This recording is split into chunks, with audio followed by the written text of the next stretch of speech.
But what happened to me, guys, maybe on day 4, day 5, after me constantly breaking the rules about stretching, outside the meditation hall, I was just doing my usual back stretch like that, and I got up from it, and I was like, hold on, I'm not even in pain.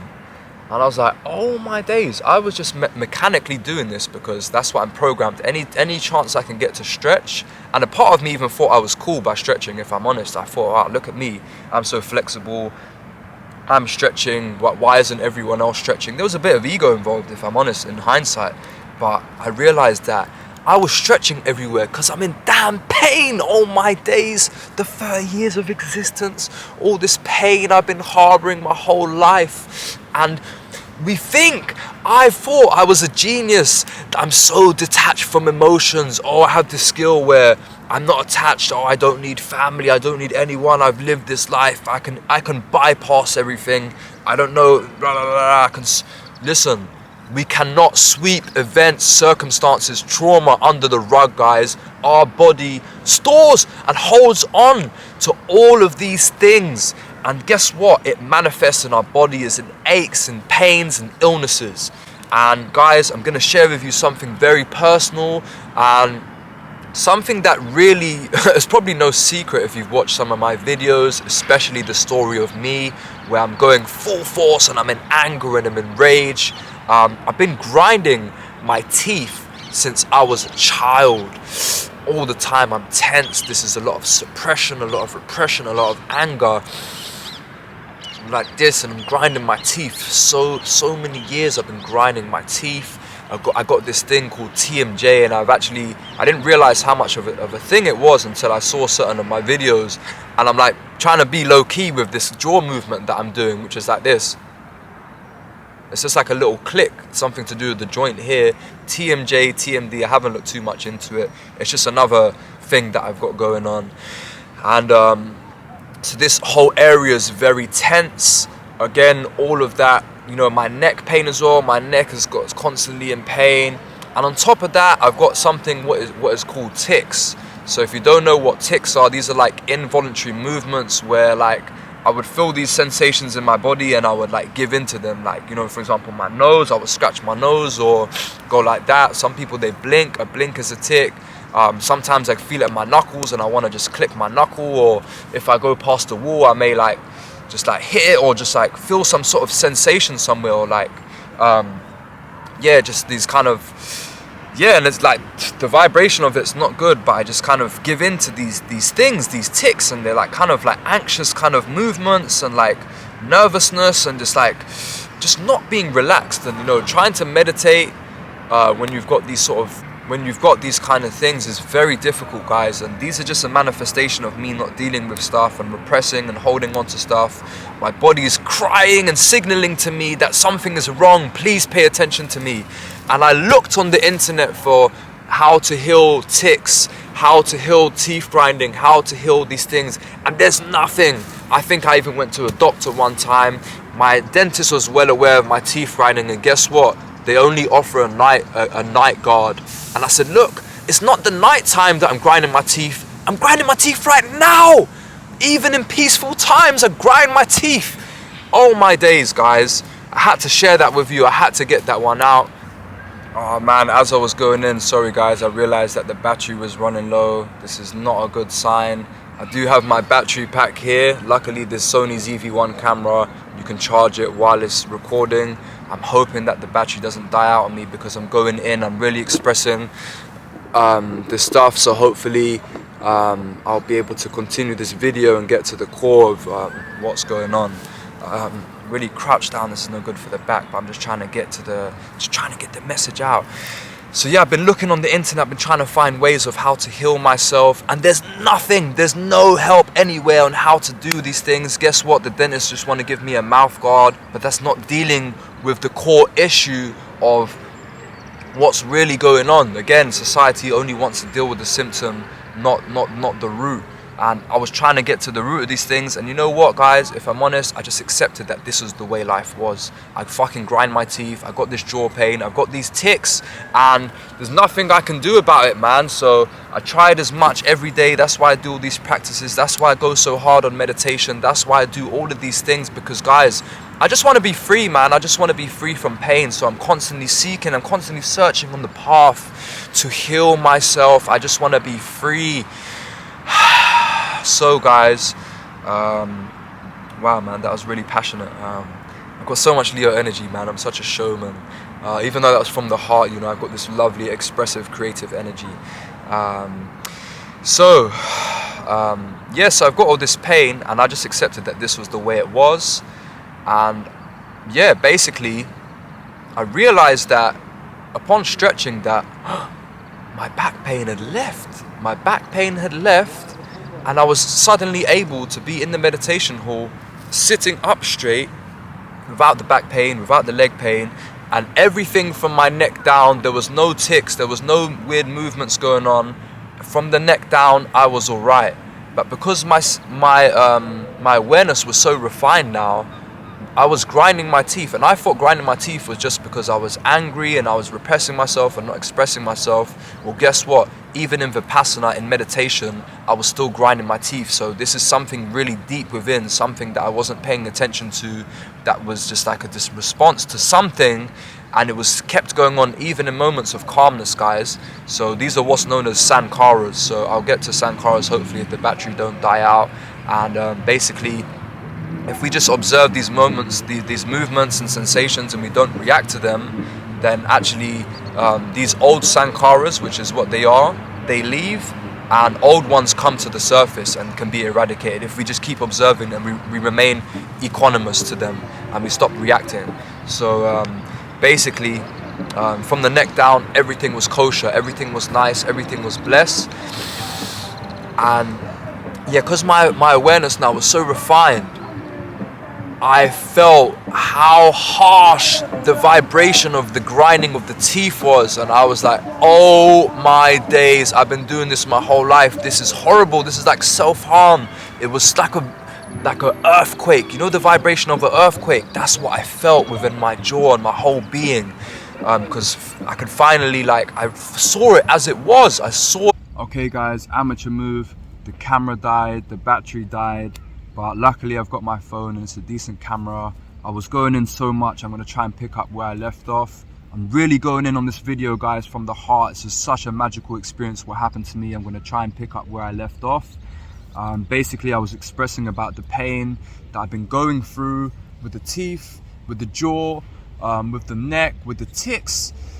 And basically, yeah, from the neck down, man, what I was experiencing was bliss. You know, I just completely melted. But yeah, from the neck up, I was feeling this violent vibration from the grinding my teeth, and I was like, this isn't alright. I can't believe I've been dealing with this my whole life. What the fuck? And really at this point, I thought, oh my god, man, this is hopeless. Like, how the hell am I gonna heal this? Everything else has been removed from me thus far. How the hell am I gonna get around this? And I think, guys, it was on day 6. I think it was day 6. I woke up in the morning, and all of a sudden,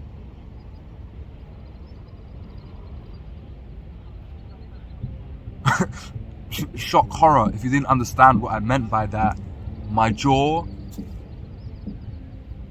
just dropped, and all of a sudden, like some being, some entity, God, the universe, Allah, Krishna, or whatever being, Buddha, Goenka, El Cantare, was working with me and heard my prayers, and my jaw, for the first time in my vida, my life, my jaw had relaxed, and I was walking like this. My whole body was relaxed for the first time in my 30 years of existence. I was cutting through. Now, going through, doing the meditation, the Vipassana itself, working through the bodily sensations, sitting 3 hours a day. Like I said, the 3 1-hour sittings of strong determination where you don't move a muscle. You're not meant to leave the meditation room unless it's urgent. These are powerful. So yeah, the whole practice is observing pain, observing sensation, feeling sensation, letting it arise, letting it pass. Whether it's a good sensation or bad is irrelevant. Sensation is sensation. And if you can't feel sensation, respiration or sensation, either or either. So I don't know if I'm making sense about what the practice is about. You kind of have to go there to experience it. Hopefully I'm doing it a bit of justice, but hopefully you understand from this message that I'm trying to put across what actually happened to me. And it was the magic that for the first time in my 30 years, and I gave up and accepted that I couldn't overcome this damn teeth grinding and jaw pain and tics and all that kind of stuff. Finally, one could relax and be at peace. So I was ecstatic. I was over the moon. Now I know he says not to react with craving to things and whatever, like just to remain equanimous. But guess what?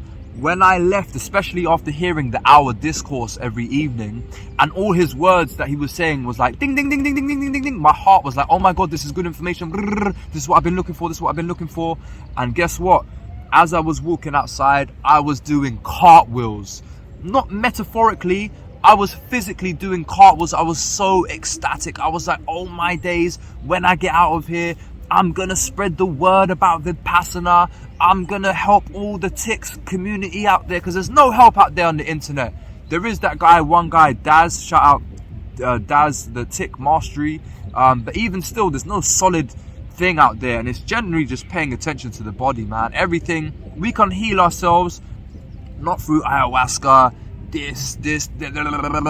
just through going inside and observing the subtle vibrations of our being, guys. It's as simple as that. So I was ecstatic, and I was like, oh my god, I'm really gonna go back and give this message out to people. This is my right, this is my duty. I couldn't believe that this happened to me. And at this point as well, I think I hadn't been accepted yet to go. I was applying to go to the Hare Krishna temple, and they hadn't accepted me yet, so I didn't know what kind of was to come in my path, or what was happening next. So I was really like, oh my god, what's gonna happen when I come out? Blah blah blah. And basically, yeah. So in a nutshell, man, listen, you kind of get the message that after 10 days, I couldn't believe what happened to me, man. I was just in peace. I was relaxed. I learned this new technique. I learned that meditation, real meditation, is not escaping the mind, it's actually feeling into the body and grounding.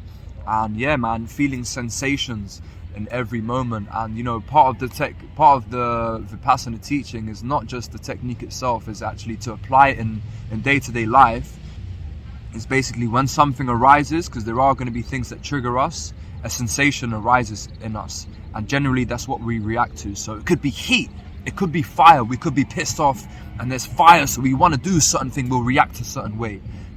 The art is actually to try and gain awareness in that moment and just observe the sensation, and just know that anicca, that sensation is temporary, this feeling is temporary, and if you just observe it, you will let it pass. So yeah, I don't know if I've done that too much justice, but anyways, look, I'm just gonna cut it short now, because I kind of got out what I wanted to get out. It got to day 10, we broke the noble silence. Wow, spoke to a few of the guys, we shared our experiences, blah blah blah. And I was like, man, I'm definitely gonna uphold. They say Goenka recommends to do 1 hour in the morning, 1 hour in the evening. By the way, he says that this is mental surgery, what we're doing, because basically the whole time we're there, we're working for the subconscious, guys. The rules are not to journal, not to have any phone, not to have any of these things. I observe these kind of rules because I kind of get it to a degree that we are working solely from the subconscious, and not to bring anything out, because if I'm honest, I could have made a video every single day I was there for like an hour long of all the realizations I was having, all the things that was changing and shifting, all my observations of the mind and life and stuff like that. I could have wrote a book on my Vipassana experience. But yeah, what happens in Vipassana stays in Vipassana, and ultimately we move on and we clear all these impurities, all these defilements, because everything stems from impurities of the mind, man. All these illnesses and everything, it's just impurities of the mind and stuff we haven't been paying attention to and stuff like that. So basically, I was like, yeah, man, when I come out, I'm gonna do this 1 hour in the morning, 1 hour in the evening, 100%. I'm gonna uphold this practice. I did realize that the work that was done there wouldn't be matched when we got outside. Outside, it was kind of more of a maintenance. So the whole thing about the 10 days is following Shila, the regulative principles of which makes the meditation easier. And obviously not being with the phone and not having all these distractions and doing the set meditations every day, we were able to perform real surgery, actually really tap in to the deep subconscious layers of our being to eradicate these sankharas and access stuff that's not normally accessible on the surface level. So I was really happy that I was able to do that. Man, this is really uncomfortable. I'm like falling off here. It's actually getting nighttime now. I just really need to wrap up this video and just get it all out. So I left, and guess what? When I come out, boom, I'd been accepted to go on the Hare Krishna to do this course. It weren't without struggles. I'll probably make a video about what happened to me there, my journey towards getting there. Again, like anything, man, everything's uphill for me, man. I have to go through challenges, improve myself, and ultimately I made it there in the end. But that was actually starting in a week's time, so it was perfect that I got to experience the Vipassana before going to the temple, because I really purified and reset myself on a cellular level. So yeah, I'm hoping that I got most of the experience out. I'm probably going to kick myself reviewing this back and thinking, wow, I missed out this, I missed out that. But the main thing is you captured the essence of number one, me being open and vulnerable and sharing stuff about these issues that I have of repressing stuff and all this pain that I've been living in, that I'm trying to free myself of and stuff like that. And actually how Vipassana personally for me was able to shift and move these things. So that's something massive to take from meditating, that I was able to heal these things. That if you ask a doctor, you look up anywhere on the internet, there is no remedy for these things. And guess what, guys? I found it, and it's bodily awareness. It's about checking into your damn self and observing sensations and remaining equanimous towards these sensations. So what happened? I left. I had a week now before I was going to the temple, and I was waking up in the morning about 6 a.m. doing an hour meditation. It was nice. I wasn't so much doing in the evening. One day, I think on day 5 of me leaving the Vipassana retreat, I got a bit triggered and I smoked a bit of weed, which collapsed the practice a bit. But anyways, what happened to me after? So this is what you guys want to know. What happened to me after? Well, I went to the Hare Krishna temple. Wow, glad these guys are having fun, because it's quite a moment, man. It's quite a celebration of life out here, man. Life is beautiful, man, if we allow it to be, and we, get rid of the past and these stories and the identities that we hold on to.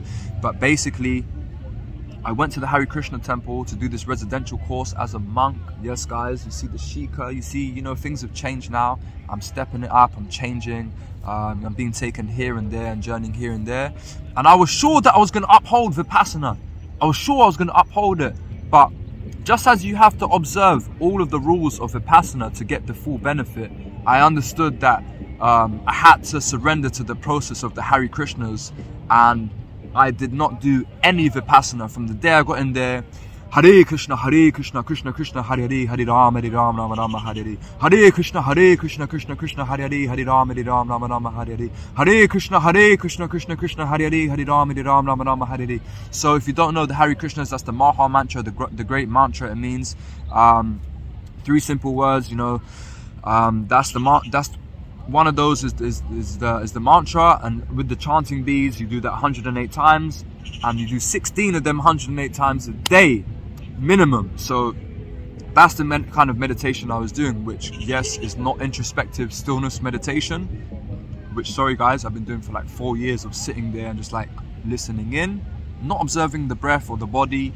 But now I understood what real meditation was. So I quickly just lost all that, and I was submerged in the Hare Krishna experience. And yeah, and the kirtan, and it's very outwardly kind of stuff. Anyways, I'm gonna leave it at that. Am I gonna leave it at that? Let me continue a little bit. Basically, after a while of me following the process of the Hare Krishnas, guess what happened? The tension started coming back. The grinding of the teeth, the tightness of the jaw, the anger, the back pain, all of this stuff came back. I'm gonna leave it at that, guys. I hope that you found this video entertaining, inspirational. I hope that you were able to receive the message of Vipassana, because only those by goodwill, by fortune of good karma, are able to receive the message of Vipassana, because it is a pure blessing that in this lifetime that we can able to access the technology of Vipassana to heal ourselves and move forward with our life. Not for us, because when we are free from these derangements of the mind, these impurities, these defilements, guess what? We are able to serve, and we are here to serve, guys. So anyways, I hope that you found this video helpful. I did just complete my second Vipassana retreat, because obviously all the pain came back. It's getting late now. I think I need to cool off and unwind and do an hour sitting of meditation to ground back into self. I understood that I did lose myself a bit in this video.